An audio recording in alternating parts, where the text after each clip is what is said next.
감사합니다. 오늘 이 자리에 나오신 모든 성도님들께서 또 말씀 충만하시고 성령 충만하심으로 하나님과 친밀히 교제하시기를 주님의 이름으로 축원합니다. 오늘 말씀은 시편 12편이고요. 다윗의 시 인도자를 따라 여덟째 줄에 맞춘 노래라는 표제를 갖고 있습니다. 오늘 본문은 분류적으로는 애가로 분류되는데 개인적으로든 공동체적으로든 동일하게 해석할 수 있는 여지를 두고 있는 것이죠. 개인의 애가일 수도 있고 공동체, 즉 교회가 함께 부르는 애가일 수도 있는 것이죠. 또 오늘 본문은 크게 두 부분으로 나눌 수 있는데 첫 번째 부분은 1절에서 4절로 악한 사람들의 허망한 말에 대한 이야기이고 두 번째 부분은 5절에서 8절에 믿을 수 있는 하나님에 대한 고백입니다. 이런 것들을 염두에 두고 오늘 말씀을 함께 살펴보기를 소망합니다. 오늘 본문은 이렇게 시작하죠. 여호와여 도우소서, 경건한 자가 끊어지며 충실한 자들이 인생 중에 없어지나이다. 탄식으로 시작하죠. 그리고 8절에 비열함이 인생 중에 높임을 받는 때에 악인들이 곳곳에서 날뛰는도다라며 탄식으로 끝맺고 있습니다. 이래서 애가인 것이죠. 다윗은 하나님 앞에 탄식하고 있습니다. 그는 경건한 자와 충실한 자들이 점점 없어지는 것을 느끼고 있다는 것이죠. 그는 왕이고 그가 통치하는 이스라엘은 하나님을 섬기는 백성이었습니다. 조직 생활을 경험해 보면 제일 위에 있는 상사가 교회를 다니고 있으면 그 교회의 친화적인 조직이 되기가 쉽습니다. 그런데 왕이 통치하고 있는 왕인데 그의 주변에 경건한 자와 충실한 자들이 점점 사라지고 있다고 느끼고 있다는 것이죠. 심지어 그의 백성은 하나님을 섬기는 이스라엘 백성인데도 그러하다는 것이죠. 그럼에도 참 경건하고 충실한 자를 찾기 힘들다는 이 고백은 사실 오늘 우리의 현실과도 동일하죠. 교회도 많고 교인들도 많다고 하는데 성도는 줄어가는 것 같은 시대를 우리가 살고 있습니다. 이런 심정은 다윗과 우리만이 아니라 모든 신실한 성도들이 시절마다 경험한 심정인 것이죠. 엘리야는 나만 홀로 남았거늘이라고 하나님 앞에 탄식합니다. 하나님, 이제 저 혼자입니다. 하나님 앞에 내 믿음이 특심하였지만 이제 저만 혼자 남았습니다 라고 울부짖었죠. 예레미야는 예루살렘에 오가며 단 한 명이라도 의인을 찾으면 심판을 거두시겠다는 말씀을 듣고 예루살렘을 온 힘을 다하여 달려갔지만 단 한 명도 찾지 못하고 예루살렘은 끝내 무너졌음을 우리는 알고 있습니다. 신약을 살아가는 우리 또한 다윗의 때와는 다르다고 말할 수 없죠. 기술은 발전하여 문명의 이기는 변했고 또 우리의 살고 있는 생활 양식은 변했지만 사람의 본질은 변하지 않는 것이죠. 사람이 얼마나 변하지 않는지 제가 학생 시절에 철학 수업에서 들은 이야기가 철학은 이미 그리스 시절에 큰 틀에서 다 나왔다는 이야기를 들었습니다. 그 뒤로 나오는 모든 철학들은 새로운 것 같지만 과거 그리스 시대에 있었던 것들을 조금 더 세련되고 현대적인 표현으로 바뀌어진 것이라고 볼 수 있다라는 것이죠. 큰 맥락상에서요. 그만큼 인간은 변하지 않고 돌고 돈다는 것이죠. 철학뿐 아니라 유행도 돌고 또 역사도 돌고 돈다는 표현이 우리에게 너무나 익숙한 것이죠. 그렇게 성도들이 세상을 바라보며 느끼는 감정도 예나 지금이나 반복되고 있습니다. 이렇게 모든 것이 반복되는 것 같고 여전히 다윗 때처럼 여전히 탄식할 수밖에 없는 이 시대에 우리는 어떤 기도를 해야 할까요? 우리도 다윗처럼 세상을 바라보며 탄식의 기도를 할 수밖에 없다는 것을 인정하게 되는 것이죠. 물론 탄식의 기도만을 해야 된다는 말씀은 아닙니다. 우리의 기도 중에 탄식의 기도가 나올 수밖에 없다는 것입니다. 그럼 다윗과 우리가 공통적으로 하는 이런 탄식의 기도는 어떤 기도일까요? 오늘 본문에서 다윗은 시대와 현상을 분별하고 있습니다. 먼저 2절 상반절 보면 그들이 이웃에게 각기 거짓을 말하며 라고 말하는 것이죠. 시대의 악에 거짓이 있음을 분별하고요 탄식하고 있습니다. 여기서는 거짓이라고 번역되지만 원어상의 의미는 속임수로서의 거짓보다는 공허함, 헛됨, 무책임함을 의미합니다. 그러니까 이 이웃에게 거짓을 말한다는 것이 그들을 속인다는 것이 아니라 공허하고 헛된 무책임한 말을 들려주고 있다라는 것이죠. 책임질 수도 없는 말, 진실도 아닌 공허한 말이며 내용도 없는 말이라는 것입니다. 이 시대에 무분별한 말, 공허한 말들이 얼마나 많이 있습니까? 그럴듯한 말들이 너무나 많고 출처도 알 수 없지만 그럴듯한 출처를 대면서 거짓된 격언들이 너무나 흘러넘친다고 합니다. 근거도 출처도 알 수 없는 말들을 가지고 검증할 수도 없는 이야기들이 많이 흘러나온다는 것이죠. 그렇지만 그것이 너무나 사람들에게 그럴듯하여서 사람들이 그것이 진짜인 줄 알고 마음에 새기고 그것을 따르려고 애쓰는 일들이 많이 있다는 것이죠. 정말 말을 하고 글을 남기지만 아니면 말고 식의 말도 많고 책임을 안 지려는 그런 말들도 많습니다. 그것이 이 시대적인 현상입니다. 이 시대적인 현상일 뿐만 아니라 사실 역사상 계속 반복되어져 오는 현상이기도 한 것이죠. 그런 때 성도라면 어떠해야 할까요? 우리 성도들은 말을 함부로 해서는 안 된다라는 것을 더욱더 절감해야 하는 것이죠. 모든 거짓이 가득하고 정말 공허하고 헛되고 무책임한 말이 가득한 이 시대에 성도들의 말 한마디는 무게가 있어야 하는 것이죠. 진실되어야 하는 것이고 책임질 수 없는 말은 함부로 할 수 없는 것이죠. 사용해서도 안 되는 것이죠. 농담이나 말장난을 언급하자는 이야기는 아닙니다. 그렇지만은 성도로서 말을 소중하게 여기며 신중하게 사용해야 한다라는 것은 우리들이 의식하고 살아야 한다는 것이죠.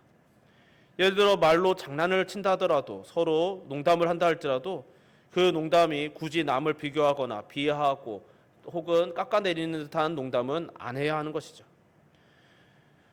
그런 분별과 지혜가 우리 중에 있으시기를 주님의 이름으로 축원합니다. 또 악인의 두 번째 특징은 2절과 3절에서 아첨이라고 말하죠. 이 아첨은 언뜻 보면 칭찬과 비슷해 보입니다. 그래서 아첨이라는 맛이 참 우리 귀에 매우 달고 잘 들리는 것이죠. 그런데 이 아첨이라는 것은 목적이 있는 것입니다. 그 목적을 위해 거짓을 말하는 것을 아첨이라고 말하는 것이죠. 그렇기 때문에 아첨은 칭찬과 달리 사람을 살리는 말이 아니라 그 사람을 결국 거짓으로 이끌고 그 거짓을 통하여서 그 사람에게 손해를 끼치게 되는 것이 바로 아첨인 것이죠. 바로 악인은 이런 아첨하는 말을 한다는 것입니다. 듣기 좋은 말을 들려주지만 그것을 통하여 목적을 이루기 위해서 끊임없이 거짓된 아첨을 우리에게 들려주고 이 시대에 들려주고 있다는 것이죠. 세 번째로는 두 마음을 말한다는 것입니다. 이 두 마음을 말한다는 것이 원어로는 마음과 마음으로 말하다인데 이것은 두 마음, 두 개의 기준을 말한다는 것이죠. 즉 쉽게 말하면 이중 잣대를 가지고 있다는 것입니다. 어느 순간에는 이 잣대를 들이밀다가 다른 순간에 상황이 바뀌면 환경이 바뀌고 사람이 바뀌면 또 다른 잣대를 들면서 자기에게 유리한 잣대를 그때그때 바꿔서 말한다는 것입니다. 무엇을 말하든지 자기에게 유리하게 말합니다. 말도 얼마든지 바꿀 수 있습니다. 그것이 바로 두 마음으로 말하는 것이죠. 네 번째는 자랑입니다. 3절에 자랑하는 혀를 끊으시리니라고 말씀하는 것이죠. 어떻게 자랑할까요? 4절에 보면 우리의 혀가 이길라라고 말하고 있는 것이죠. 쉽게 말해 이기면 다 끝난다, 다 잘 된다는 것입니다. 그러니까 모든 결과가 좋으면 어떤 말을 하든 어떤 거짓을 말하든 어떤 이야기를 하든 다 괜찮다는 것이죠. 그리고 나는 그럴 만한 그런 말, 언변을 가지고 있다는 것이죠. 또 우리 입술은 누구의 것이냐라고 말합니다. 우리의 것이라고 말하는 것이죠. 내 입으로 내가 말하는데 무슨 문제냐는 것입니다. 나에게는 내가 마음대로 말할 수 있는 권리와 능력이 있다라는 것이죠. 그리고 우리를 주관할 자 누구냐라고 또 말합니다. 자신들의 강함, 승리 같은 것을 자랑스러워하면서 자랑하며 자랑스러워합니다. 그리고 이 자랑은 결국 교만이기도 한 것이죠. 이런 말들을 들으며 살아가는 것은 어떤 것일까요? 사실 때로는 무감각하죠. 우리는 너무 그냥 이 시대가 그러니까 모두가 그렇게 말하고 있으니까 어쩌면 그 일들이 익숙하고 특별히 잘못된 줄도 모를 때가 있고 때로는 의식하더라도 왜 저럴까 이 정도로만 넘어갈 때도 있는 것이죠. 그러나 경건한 자들이 그런 일들로 인하여 핍박을 당하고 죽는 일들이 일어난다는 것을 우리가 깨달아야 하는 것이죠. 사실 이런 말을 우리가 우습게 여겨서는 안 되는 것이 누군가는 그 말 때문에 그들의 교만한 말, 거짓된 말, 속이는 말, 아첨하는 말, 자랑하는 말로 어디선가는 분명히 경건한 자들이 핍박을 당하고 있다는 것입니다. 말이기 때문에 때로는 우리는 무감각하게 넘어가지만 그 말만큼 무서운 것도 없는 것이죠. 말 때문에 수많은 경건한 자들이 핍박을 당하고 죽는 현실은 언제나 지금 이 순간에도 앞으로도 주님 오시는 날까지 성도에게 아픔으로 다가올 것입니다. 정도의 차이만 있을 뿐 이 자리에 우리도 이런 아픔을 안고 살아가죠. 그래서 성도는 살아가다 보면 고립감과 외로움을 느낄 수밖에 없는 순간이 있습니다. 이것은 하나님과의 친밀한 교제만으로는 채워지지 않는 순간이 있는 그런 외로움인 것이죠. 오해하시면 안 되는 게 하나님께서 부족하셔서 채워지지 않는다는 것이 아닙니다. 우리가 하나님과 온전한 교제를 항상 누릴 수 없기 때문에 채워지지 못하는 이런 고립감과 외로움을 느끼는 순간이 생긴다는 것이죠. 그래서 하나님께서 우리에게 허락하신 것이 성도의 교제인 것이죠. 경건한 사람은 경건한 사람과의 만남과 교제를 통해서 기쁨의 교제를 누리며 우리의 부족함으로 온전히 누릴 수 없는 하나님과의 그 친밀한 교제를 채울 수 있는 것입니다.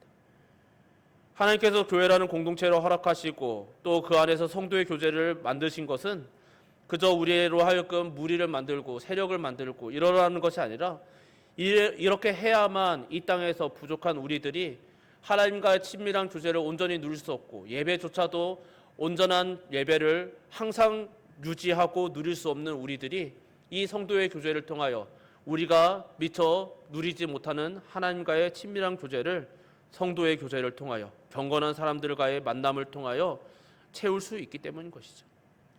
다윗은 아마도 이런 성도의 기쁨의 교제를 나눌 수 있는 경건한 자들이 사라져 간다는 것을 느꼈던 것 같습니다. 그래서 1절에 탄식이 나오는 것이죠.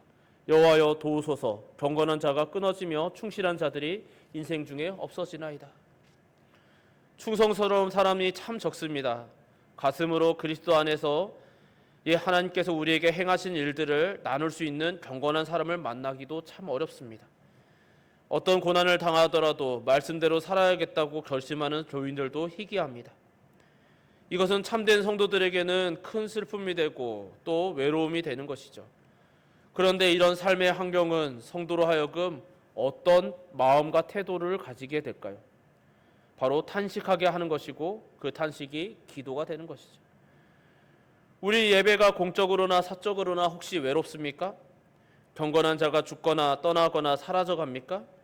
그래서 우리가 마음을 이 경건을 나눌 수 있는 그런 기회가 점점 더 줄어들어 가나요? 그럴 때 우리는 더욱 깨어 기도해야 한다는 신호인 줄 알아야 하는 것이죠. 그리고 그때 우리의 기도의 시작이 다윗과 같아야 할 줄 믿습니다. 하나님 도와주세요. 경건한 자들이 사라져갑니다. 이 경건한 자들이 사라져가는 이 현실을 주님께서 돌아봐 달라고 기도해야 하는 것이죠.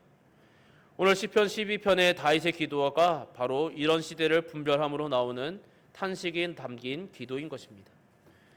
기도는 기도하는 사람의 믿음을 반영하죠. 그리고 그 믿음이 그의 기도를 좌우합니다.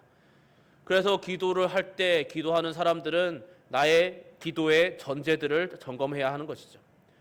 모든 기도에는 전제가 필요합니다. 우리가 만약에 기도를 하면서 하나님께 기복적인 기도를 하고 있다면 우리의 마음속의 전제는 하나님은 내 소원을 들어주시는 분입니다.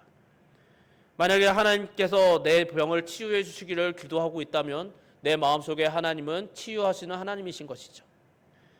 만약에 나의 억울함을 주님께서 풀어주시기를 기도하고 있다면 하나님은 심판주로서 공의로우신 신원하여 주시는 하나님이신 것이죠.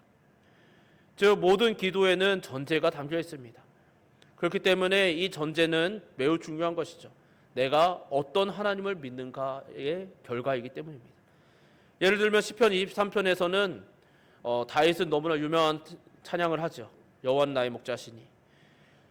그곳에서 시편 23편에서 다윗에게 하나님은 목자와 같이 세심하게 보살펴 주시고 인도해 주시는 분이라는 전제가 담긴 찬양이자 기도인 것이죠. 우리 주님께서 가르쳐 주신 주 기도문도 하나님께서는 아버지이시고 자녀의 필요를 아시고 선하심으로 공급해 주심을 전제로 하는 기도인 것입니다. 그리고 이런 전제들을 깨닫고 믿을 때 성도의 기도는 결국 이기적인 기도가 될 수가 없게 되는 것이죠. 이기적인 형태가 아닌 점차 이타적이며 그 기도의 지경이 나로부터 시작해서 나의 가족 혹은 나이가 속한 공동체, 더 나아가 이 지역과 민족과 나라, 열방까지 확장되어질 수 있게 되는 것입니다. 간절히 바라기는 저와 이 자리에 있는 여러분 모두가 하나님에 대해서, 내가 믿는 하나님에 대해서 깊이 아시고 여러분들의 우리의 기도가 점점 더 확장되어지며 정말 하나님께서 기뻐하시는 그런 기도로 세워져 가시기를 주님의 이름으로 축원합니다. 오늘 본문 12편이 가진 전제는 그런 전제들 중에 하나님에 대한 믿음은 첫째로 공의로우심과 그 심판을 믿는 것이었습니다. 3절에 보면 여호와께서 모든 아첨하는 입술과 자랑하는 혀를 끊으시리라는 기도를 하죠. 이 기도는 하나님의 공의와 심판에 대한 믿음이 담겨 있는 기도였습니다. 당장은 아첨하는 입술, 아첨하고 자랑하는 입이 잘 나가는 것처럼 보이고 성공하는 것 같습니다. 그들의 말을 들으면 너무나 부럽고 정말 그들이 승리하는 것만 같은 것이죠. 그렇지만 하나님께서 마침내 심판하실 것이라는 것을 믿는 것입니다. 그래서 3절에 기도가 나오는 것이죠. 그리고 5절에 여호와의 말씀에 가련한 자들의 눌림과 궁핍한 자들의 탄식으로 말미암아 내가 이제 일어나 그가 원하는 안전한 지대에 두리라 하시도다라는 이 고백도 하나님의 공의와 심판을 믿음을 전제로 하고 있는 기도인 것입니다. 여기서 가련한 자들의 눌림과 궁핍한 자들의 탄식, 여기서 가련한 자들과 궁핍한 자들이 바로 성도들인 것이죠. 경건한 자들인 것이죠. 정말 당장 아첨하는 입술, 자랑하는 혀, 정말 그런 거짓을 말하는 이들에 의해서 억눌리고 또 궁핍하여지고 정말 탄식할 수밖에 없는 그들의 탄식에 귀 기울여 주신다는 것이죠. 그리고 그들을 안전한 지대로 옮기심으로 보호해 주시겠다는 것이죠. 즉 하나님께서 공의와 심판으로, 지금은 더디어 보여도 반드시 공의와 심판으로 이루시사 정말 핍박당하는 자, 고난을 당하는 자, 그런 가련한 경건한 자들을 기억하실 것이고 그 탄식을 들으시고 신원하셔서 높여 주실 것이라는 것이죠. 그래서 성도는 이 믿음이 있으면 비록 지금은 고난을 당해도 하나님 앞에서 겸손하며 담대해야 할 이유가 있는 것이죠. 하나님의 공의로운 심판과 신원하심에 대한 믿음이 없다면 우리는 결국 기도하지 않게 되는 것입니다. 바라기는 이 믿음이 오늘 이 자리에 저와 여러분 우리 모두에게 또 더 나아가 은총의 모든 가족들에게 충만하시길 주님의 이름으로 축원합니다. 그래서 우리의 기도가 끊어지지 않고 끝까지 이어지는 기도이기를 또한 주님의 이름으로 축원합니다. 두 번째로는 다윗은 말씀을 믿었던 것이죠. 6절에 보면 여호와의 말씀은 순결하며 흙 도가니에 7번 단련한 은 같도다라고 고백합니다. 6절에 하나님의 말씀은 순결함에 대한 이 말씀의 순결함에 대한 고백은 앞서 인간들의 속임 그리고 아첨, 자랑이 가득한 말과 대조되는 것이죠. 다윗은 인간들의 말이 아닌 하나님의 말씀에 귀 기울이고 있습니다.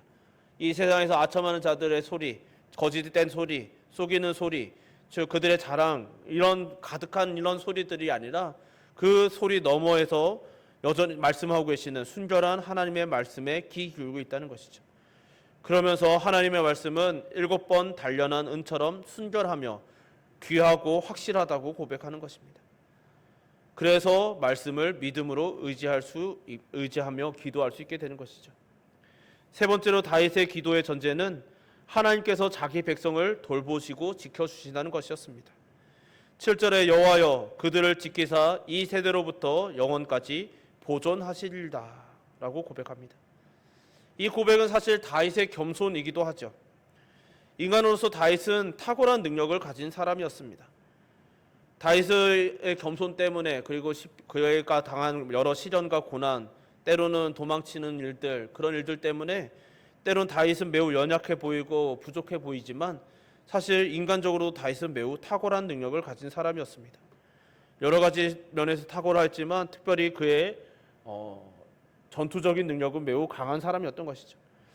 우리는 다윗의 믿음과 어떤 환난 속에서도 하나님을 의지한 것을 더 높게 보고 그 부분에 초점을 맞추지만 인간으로도 그는 탁월했기에 그의 대적들도 그를 용사라고 인정하였습니다.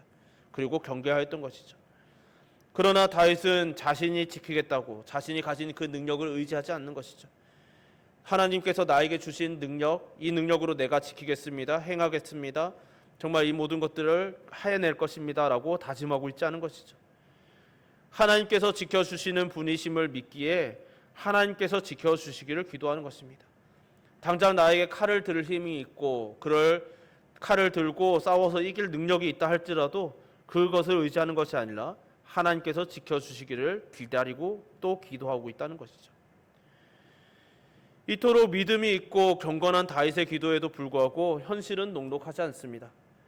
앞서 1절에서 탄식으로 시작한 다윗의 기도가 이 끝나는 8절에 이르러도 여전히 현실은 그대로인 것이죠. 8절에 비열함이 인생 중에 높임을 받는 때에 악인들이 곳곳에서 날뛰는도다라고 여전히 탄식하고 있습니다. 비열함은 높임, 즉 존귀히 여김을 받고 악인들은 날뛰고 있다는 것이죠. 다윗이 하나님께 기도를 시작할 때나 마쳤을 때나 현실은 여전합니다. 기도했다고 더 정의로워지지도 않았고 기도했다고 해서 더 나은 현실이 펼쳐지지도 않았습니다. 여전히 악한 자들은 더 잘 나가고 또 가득해져 갑니다. 경건한 자들은 사라져 갑니다. 다윗의 때뿐만 아니라 오늘 우리가 살아가는 현실도 그러한 것이죠. 어떤 수단을 써서라도 결과를 내고자 하고 이를 위해 불의한 일도 서슴지 않는 것을 봅니다. 갈수록 악이 가득해져 가고 안 좋은 방향으로 상식들이 변해가고 있습니다. 이런 시대를 향한 성도의 탄식은 점점 깊어져 가는 것이죠. 그런 순간, 기도해도 현실이 바뀌지 않는 것처럼 보이는 순간에도 다윗은 여전히 하나님을 신뢰함으로 기도한 것입니다. 이것이 중요한 것이죠. 세상이 약하다고 우리의 입술도 따라가서는 안 됩니다. 세상이 약하고 그것이 여전해 보인다고 해서 우리의 믿음이 흔들려서도 안 되는 것이죠. 또한 우리가 기도해도 변하지 않는 것처럼 보인다고 해서 기도를 멈춰서도 안 되는 것입니다. 성도의 말은 악인들처럼 거짓과 아첨, 속임, 자랑, 궁극적으로는 죽이는 말이 아닌 겸손과 사랑, 따뜻함으로 살리는 말이어야 합니다.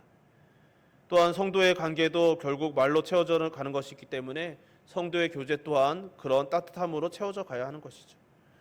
우리가 그저 나가서 봉사활동을 하고 구제를 하여서 사랑의 공동체가 아니라 우리 안에 살리고자 하는 말, 살리는 말들이 있기 때문에 사랑의 공동체가 되는 것이죠. 그러한 하나님의 사랑이 우리의 말을 통하여서 드러나기 때문입니다.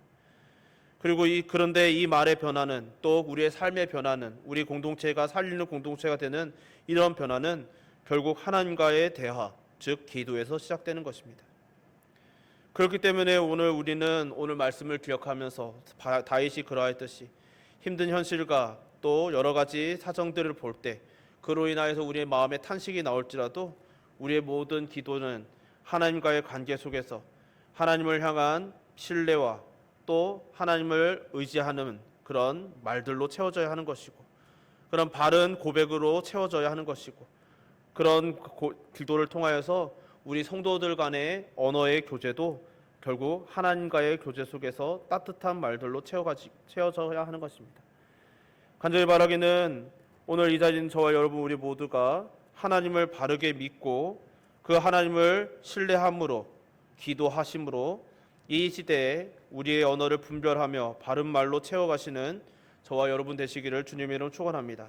그로 인하여 우리 은총교회가 하나님 앞에서 사람을 살리는 말들, 서로를 사랑하고 아껴주는 말들, 그리고 하나님을 함께 신뢰하며 나아가는 그런 아름다운 언어들로 가득하기를 또한 주님의 이름으로 축원합니다.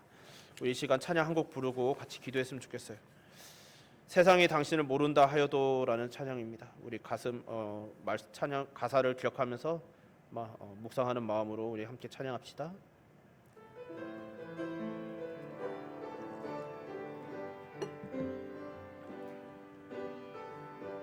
세상이 당신을 모른다 하여도 주님은 그 이름 마음에 새겼네. 세상이 주 이름 모른다 하기에 오늘도 그 이름 열방의 세상이 당신을 모른다 하여도 세상이 당신을 모른다 하여도 주님은 그 이름 마음에 새겼네. 세상이 주 이름 모른다 하기에 오늘도 그 이름 열방에 새기리. 땅의 모든 끝이 주께 돌아오게 되리. 잃어버린 영혼들 향한 아버지의 꿈 당신의 삶을 통해 이뤄지리. 세상이 당신을 모른다 하여도 주님은 그 이름 마음에 새겼네. 세상이 주 이름 모른다 하기에 오늘도 그 이름 열방에 세상이 당신을 모른다 하여도 세상이 당신을 모른다 하여도 주님은 그 이름 마음에 새겼네. 세상이 주 이름 모른다 하기에 오늘도 그 이름 열방에 새기리. 우리가 믿음의 여정을 가는 것은 참 세상에서 잊혀지는 길일 수도 있는 것 같습니다. 우리가 신앙을 정말 하나님을 성실히 섬기고 경건하면 경건할수록 세상은 우리를 조롱하기도 하는 것 같아요. 오히려 하나님의 이름이 가려지고 잊혀지는 것 같은 시대를 우리가 살고 있습니다. 하나님의 말씀에 대해서 전하면 사람들이 모른다 말하고 조롱하고 외면합니다. 그래서 때로는 우리의 마음이 꺾이기도 하는 것이죠. 이럴 때 우리가 하나님 다윗의 기도를 기억하면서 기도했으면 좋겠어요. 하나님, 세상이 다 잊는다 할지라도 우리는 하나님을 끝까지 기억하겠습니다. 세상이 하나님을 따르는 이 말들이 무슨 소용이냐고 할 때에도 우리는 하나님의 말씀을 신뢰하며 말씀에 순복하겠습니다. 우리의 입술에 나오는 모든 말들은 온 세상의 말을 가볍게 여기는 이 시대에 하나님 앞에서 신실하게 말하는 자 되게 하여 주시고, 정말 이 세상을 향하여 여전히 하나님의 사랑은 살아있다고 우리의 삶으로, 우리의 예배로, 우리의 믿음으로, 우리의 경건으로 이 세상을 향하여 빛을 희미하다 할지라도, 보이지 않는 것처럼 보인다 할지라도 끊임없이 비추어가는 그런 성도와 교회 되게 하여 주시옵소서. 우리 이 시간 우리의 믿음을 위하여, 또 우리가 감당해야 할 복음의 사명을 위하여, 우리가 그러기 위해서 감당해야 될 우리의 용기를 위하여 하나님 우리에게 용기를 달라고, 그걸 감당할 힘과 능력을 달라고 이 시간 함께 주여 한번 부르고 기도합시다. 주여, 아버지, 오늘 이 시간 저희들이 주님 앞에 기도하며 간구하며 나아갑니다. 하나님, 우리가 하나님을 믿는다고 고백하고 하나님을 따르는 이 길이, 주 하나님 아버지, 우리는 전지전능하신 하나님을 믿기에, 창조주 하나님을 믿기에 때로는 순탄하리라 기대하고 전지전능하신 하나님의 능력으로 시온의 대로갈 열기를 기대하지만 현실은 갈수록 경건한 자들이 사라져가고 주 하나님 아버지, 하나님 앞에 충실한 자들이 힘 사라져가는 시대를 우리가 살고 있음을 깨닫습니다. 주 하나님 아버지, 날이 갈수록 세상이 더욱더 흥하여져 가는 것 같습니다. 세상을 따르면 더욱더 부유하여져 가고 성공하고 주 하나님 아버지 더욱더 화려하여져 갑니다.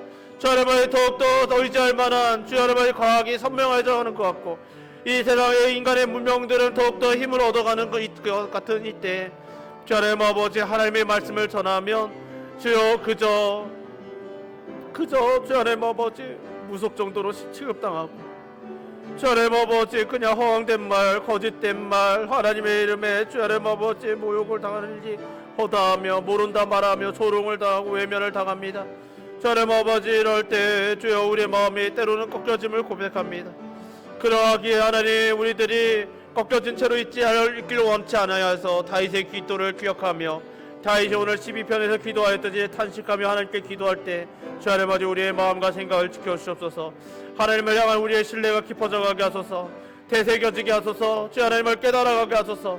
그래 우리의 입술이 주 하나님을 탄식할지라도 하나님을 사랑하는 마음으로 채워져 가게 하시고, 우리가 기억하고 되새기는 하나님을 믿는 믿음으로 채워져 가게 하시고, 그리하여 하나님 아버지 우리의 성도의 교제가 주 하나님 아버지 이런 말들로 채워져 가므로 주 하나님 아버지 세상에서 우리가 상처를 입으나 주 하나님 아버지 시련을 당하나 주 하나님 아버지 이곳에 와서 함께 예배 드릴 때 하나님을 함께 찬양하고 하나님을 향한 우리의 기도를 함께 기도하며 나아갈 때 주 하나님 우리의 언어가 주 하나님 아버지 하나님을 품 안에서 하나님의 성품을 닮아가는 언어로 변화해져 가게 하시고, 그리하여 하나님 아버지 우리 성도의 교제가 주 하나님 아버지 풍성하여져 가며 정말 이 세상에도 우리가 채울 수 없는 그 기쁨이 주여 하나님을 섬기는 이 예배와 성도의 교제를 통하여 채워져 가게 하여 주시옵소서. 하나님 아버지 그리하여 온 세상을 향하여 끊임없이 주의 이름을 채우며 주의 이름을 전하며 주의 하나님 아버지의 뜻이 이루어지기를 구하며 오늘도 주님을 신뢰하며 나아가게 하여 주시옵소서. 살아계신 하나님 아버지, 오늘도 이렇게 저희들이 주의 말씀을 기억하며 주님께 함께 기도하며 나아갔습니다. 주의 하나님 아버지, 우리가 이 세상에서 살아가는 이 여정이 녹록하지 않음을 고백합니다. 우리는 하나님을 믿기에, 하나님은 전지전능하심을 믿기에 때로는 용기에 가득하고 주 하나님 아버지 용기 백백하여서 담대하게 나아갔지만 때로는 이 세상 속에서 조롱을 당하고 거절을 당하고 또 하나님의 이름이 만홀히 여김을 닫는 같은 거절감을 느낄 때 우리의 마음이 꺾이기도 함을 주님 고백합니다. 우리의 연약함을 불쌍히 여겨주시고 그럴 때 다윗의 기도를 기억하며 주님 앞에 탄식하며 하나님을 향한 우리의 믿음을 다시 한번 고백하기를 소망하오니, 우리의 기도가 탄식으로 시작할지라도 우리의 기도 안에 하나님을 향한 우리의 믿음으로 채워지게 하여 주시고, 그런 하나님의 성품을 닮아가는 기도가 끊임없이 이어지므로 우리의 언어 또한 하나님의 성품을 닮아가서 우리 성도의 교제들이, 우리 성도끼리 나누는 그 말들이 하나님 앞에서 살리는 말, 하나님의 성품을 닮아가는 언어들이 되게 하시고, 그래서 정말 성도의 교제가 기쁨으로 충만하게 하시며, 그로 인하여 하나님 아버지 이 교회가 하나님 아버지를 더욱더 사랑하는 말들로 채워져 가게 하여 주시옵소서. 그래서 세상에서는 하나님을 모른다 말하고 정말 잊어가는 것처럼 보이는 이 시대에도 우리들은 끊임없이 우리끼리가 아니라 정말 하나님께서 우리에게 허락하신 예배를 함께 감당하며 세상을 향하여 끊임없이 세상을 향하여 빛을 비추는 그런 예배 공동체 되게 하시고 복음의 공동체 되게 하여 주시옵소서. 이렇게 살아가는 우리 모두에게 힘과 용기와 또 은혜를 채워주시며 감사드리오며 예수님 이름으로 기도드립니다. 아멘.